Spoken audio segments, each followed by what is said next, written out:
Assalamualaikum warahmatullahi wabarakatuh. Bertemu kembali dengan saya Bayu Kusuma pada mata kuliah perancangan unit produksi hasil perikanan. Teman-teman sekalian, pada kesempatan kali ini kita akan membahas terkait dengan neraca energi di industri. Nah, energi sendiri yang biasa digunakan di industri merupakan energi panas. Karena itulah pada kesempatan kali ini kita akan membahas terlebih dahulu terkait teori-teori dasar terkait panas. Perlu Anda ketahui, di industri energi yang digunakan itu mengikuti hukum kekekalan energi. Nah, dari hukum kekekalan energi itulah maka dari ilustrasi yang terdapat pada slide itu kita mendapatkannya biasanya sumber energinya dari minyak bumi, batu bara, gas alam maupun dengan nuklir. Setelah itu untuk yang khusus minyak bumi, batu bara dan gas alam itu akan dibakar. Jadi melalui proses combustion yang menghasilkan panas di situ.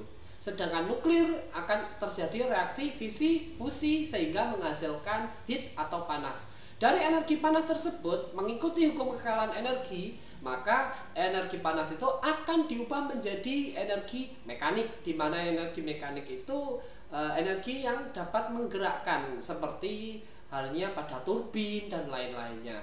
Dari hasil energi mekanik itu akan diubah lagi menjadi beberapa macam energi. Contohnya adalah energi cahaya, lalu ada juga energi panas kalor untuk memanaskan steamer, boiler dan macam-macamnya. Lalu ada juga rotor yaitu energi gerak, dan juga terakhir adalah transformator. Jadi energi dapat diubah. Jadi misalnya dari energi mekanik atau energi gerak tadi itu diubah menjadi energi listrik. Nah, itulah gambaran terkait pentingnya energi di sebuah industri.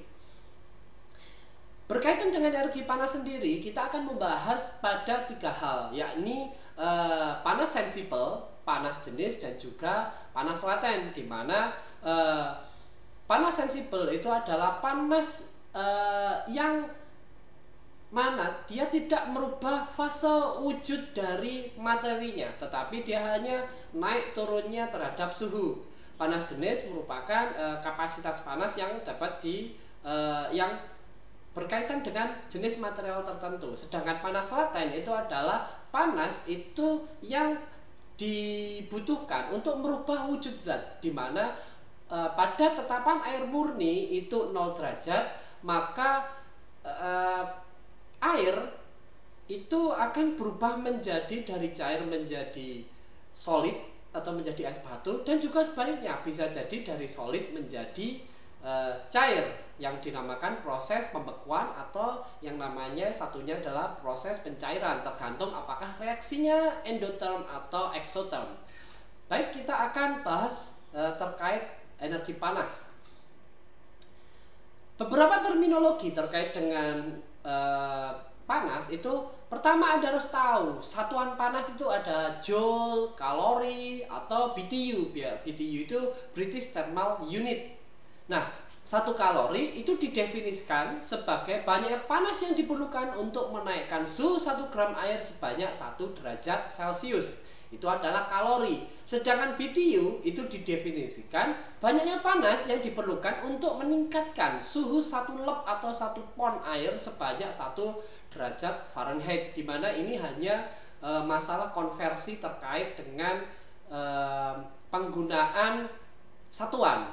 Nah, dari terminologi atau definisi-definisi tersebut, maka kita bisa menyimpulkan di mana 1 kalori itu sama dengan 10 pangkat minus 3 kilokalori, atau setara dengan 3,969 kali 10 pangkat min 3 BTU, yang setara dengan 4,186 Joule.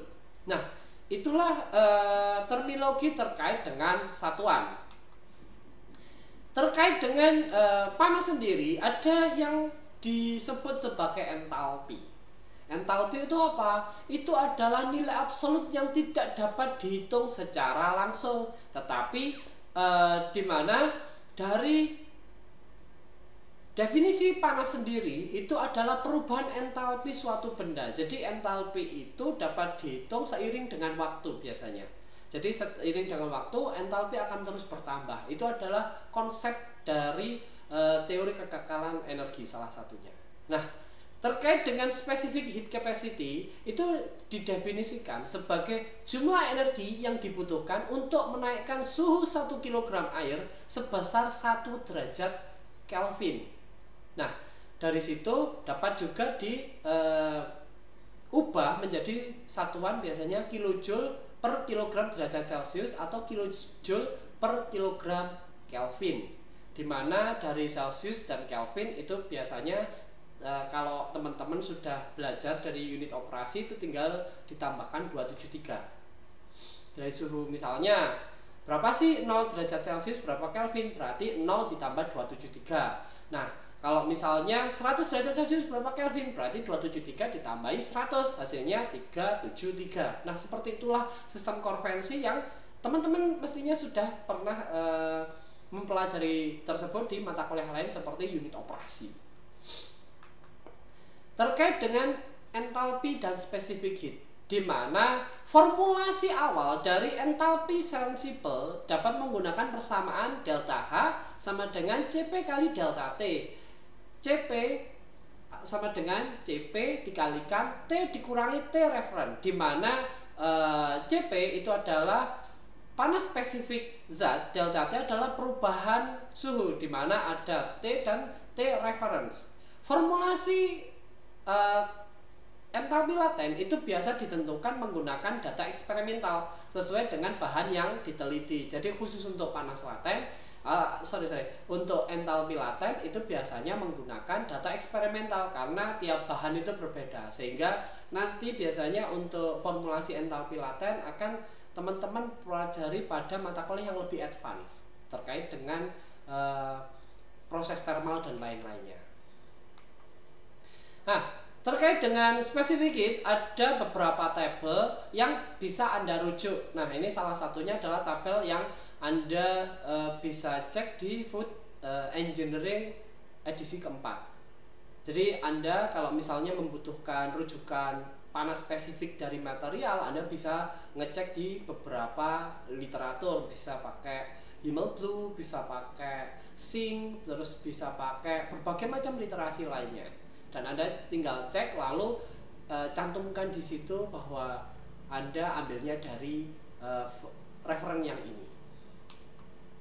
Nah, masih terkait dengan entalpi dan specific heat, di mana kita sudah ketahui bahwa entalpi itu delta H sama dengan Cp atau panas spesifik materi dikalikan delta T, di mana delta T itu adalah T kurangi T reference. Nah, dari sini itu ada beberapa persamaan yang diturunkan. Contohnya adalah persamaan simple, di mana C average. Jadi kalau Anda ingin tahu apa itu namanya rata-rata itu berapa sih dari sebuah bahan pangan di sini. Jadi simple itu memformulasikan berapa sih C average atau spesifik panas dari bahan pangan, itu mengikuti formulasi 0,4 dikali F ditambah 0,2 SNF ditambah M BTU per Lebs derajat Fahrenheit, atau 1674,72 F ditambah 837,36 SNF ditambah 4186,8 kali M Joule per kilogram Kelvin. Jadi teman-teman tinggal memakai sesuai dengan satuan yang diinginkan.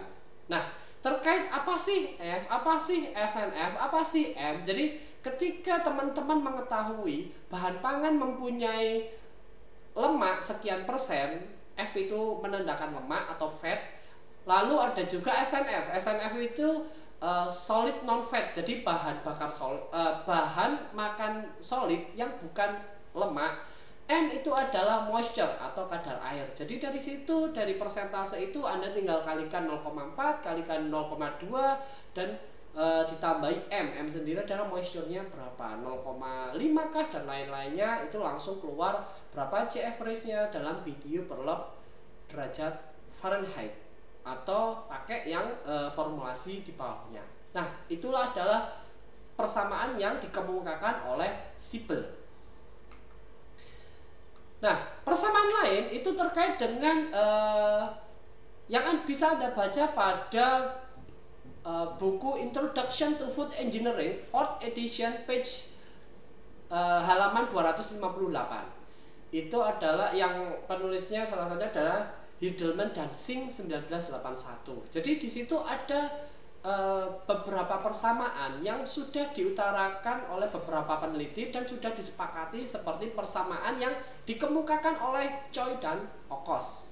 Nah, terkait dengan itu semua, itu menghitung terkait dengan bagaimana sih efek dari fraksi massa dari komponen itu bahan pangan mempengaruhi terkait dengan karakteristik panas bahan pangan.